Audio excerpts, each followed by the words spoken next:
Assalamualaikum warahmatullahi wabarakatuh. Perkenalkan, nama saya Egi Bagus Prakoso dari kelas Mozilla 2. Di sini saya akan mempresentasikan tugas saya mengenai data warehouse. Di sini kita akan membahas mengenai tren dalam pergudangan data. Nah, di sini ada materi mengenai data warehousing. Nah, yang pertama itu apa itu data warehousing? Nah, data warehousing adalah sebuah sistem yang dirancang khusus untuk menyimpan, mengelola, dan menganalisis data historis dari berbagai sumber dalam suatu organisasi. Tujuan utama data warehousing yaitu yang pertama mendukung pengambilan keputusan. Dengan data yang terorganisir dengan baik, perusahaan bisa menganalisis tren, pola, dan insight yang berguna untuk membuat keputusan bisnis yang lebih baik. Yang kedua, meningkatkan efisiensi. Data warehousing membantu mengotomatisasi proses pelaporan dan analisis data sehingga mengurangi waktu dan biaya yang dibutuhkan. Yang ketiga, memperbaiki kualitas data. Data warehouse membantu membersihkan dan mengintegrasikan data dari berbagai sumber sehingga menghasilkan data yang lebih akurat dan konsisten. Yang keempat, yaitu memberikan akses yang mudah. Data warehouse menyediakan akses yang mudah dan cepat ke data bagi seluruh bagian perusahaan, sehingga setiap orang dapat memanfaatkan data untuk pekerjaannya.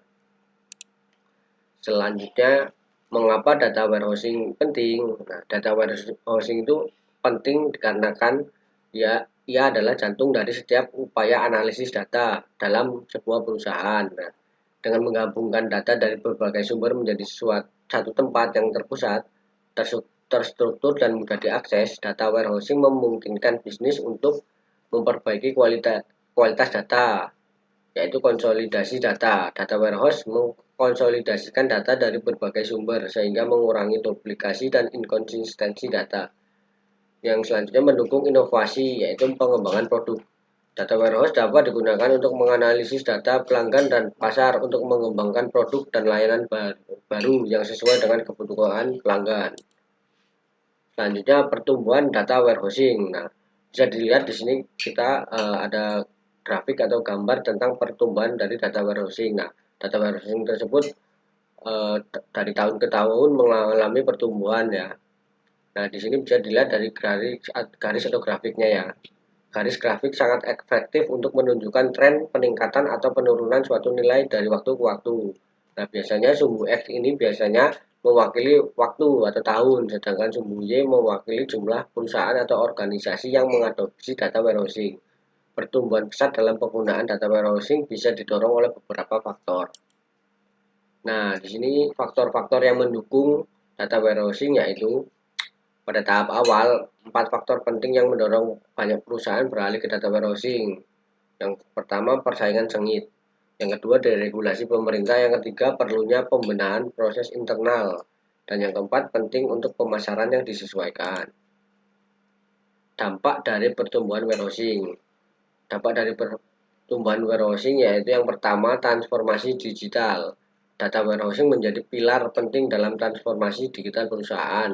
Yang kedua, inovasi produk dan layanan. Data warehousing memungkinkan perusahaan untuk mengembangkan produk dan layanan baru yang lebih relevan dan kebutuhan pelanggan. Yang ketiga, peningkatan efisiensi operasional. Dengan mengotomatiskan proses dan mengoptimalkan sumber daya, perusahaan dapat meningkatkan efisiensi operasional. Dan yang keempat, pengambilan keputusan yang lebih cepat. Akses yang cepat dapat dengan mudah ke data memungkinkan pengambilan keputusan yang lebih cepat dan tepat. Contoh kasus penggunaan dari data warehousing yang pertama retail, yaitu menganalisis pola pembelian pelanggan untuk meningkatkan penjualan dan personalisasi pemasaran. Yang kedua perbankan, yaitu perbankan mendeteksi penipuan, mengelola risiko kredit, dan memberikan rekomendasi produk yang relevan. Data warehousing jadi arus utama.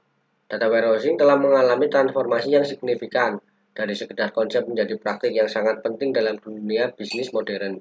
Ini data warehousing bukan lagi sekedar pilihan, melainkan keharusan bagi perusahaan yang ingin tetap kompetitif.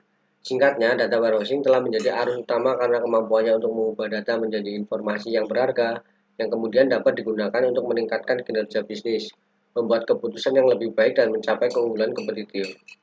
Faktor-faktor yang menjadikan data warehousing menjadi arus utama yaitu ledakan data.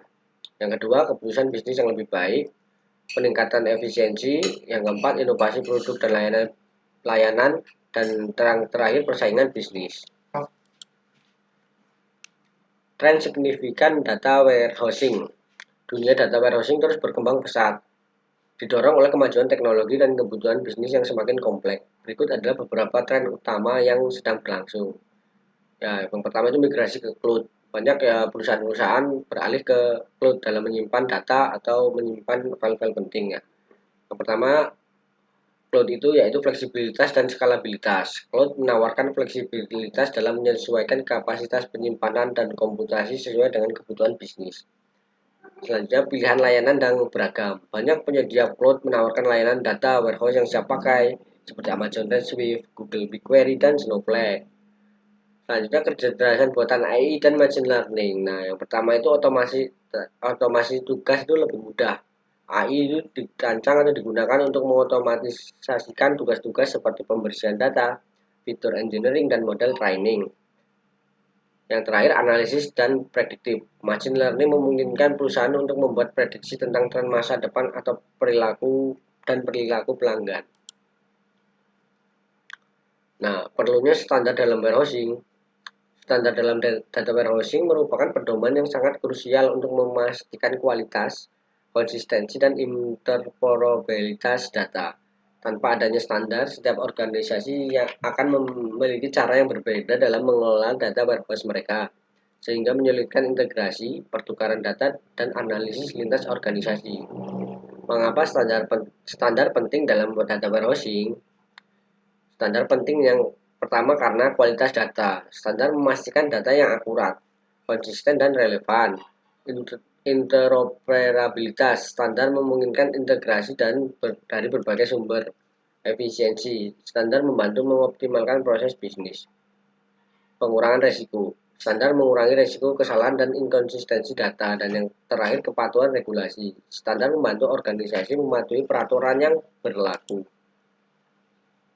Contoh standar data warehousing ya. Contoh standar data warehousing yaitu yang pertama, standar metadata, yaitu mendefinisikan bagaimana metadata data tentang data harus disimpan dan dikelola seperti nama kolom, tipe data, dan deskripsi.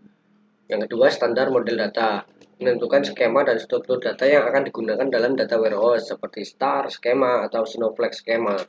Yang ketiga, standar proses ETL, mendefinisikan langkah-langkah yang terlibat dalam proses ekstraksi, transformasi, dan pemuatan data ke dalam data warehouse.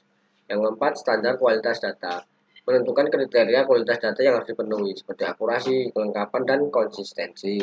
Yang kelima, yang terakhir, standar keamanan data itu menentukan kebijakan dan prosedur keamanan untuk melindungi data sensitif. Selanjutnya, gudang data yang mendukung web. Gudang data yang mendukung web merupakan pusat penyimpanan data terintegrasi yang dirancang khusus untuk mengakomodasi dan menganalisis data yang dihasilkan dari berbagai aktivitas online. Data ini bisa berasal dari berbagai sumber seperti log server web, yaitu mencatat setiap interaksi pengguna dengan situs web, termasuk halaman yang dikunjungi, waktu kunjungan, dan tindakan yang dilakukan. Yang kedua, data transaksi. Informasi terkait pembelian, pembayaran, dan aktivitas lainnya yang melibatkan pertukaran nilai. Yang ketiga, data sosial media. Interaksi penggunaan di platform media sosial yang terkait dengan merek atau produk. Dan yang terakhir, data perangkat seluler. Nah, informasi dari aplikasi mobile seperti lokasi pengguna, preferensi, dan penggunaan aplikasi. Nah, di sini mengapa gudang data itu penting untuk web ya. Yang pertama, analisis pelaku pengguna. Nah, di sini dalam gudang data ini ada analisis perilaku pengguna itu memiliki beberapa poin. Yang pertama, memahami bagaimana pengguna berinteraksi dengan situs web.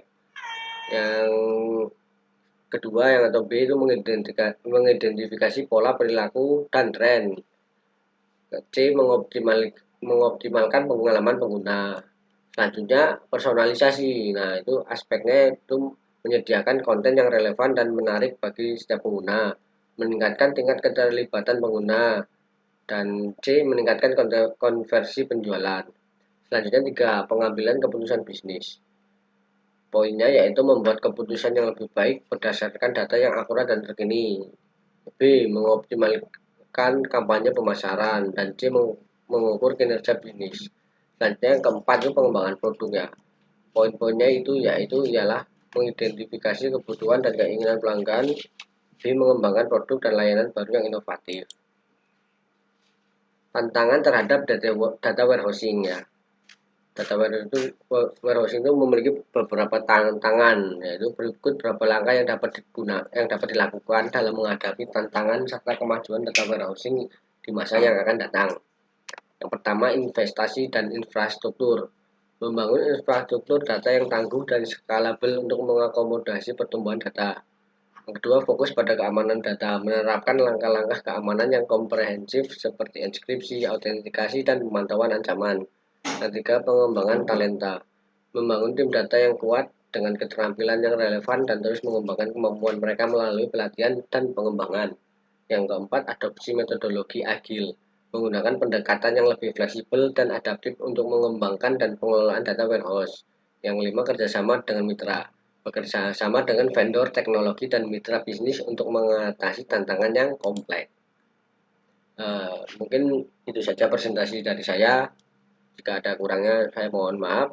Saya akhiri. Wabillahi taufiq wal hidayah. Wassalamualaikum warahmatullahi wabarakatuh. Sekian dan terima kasih.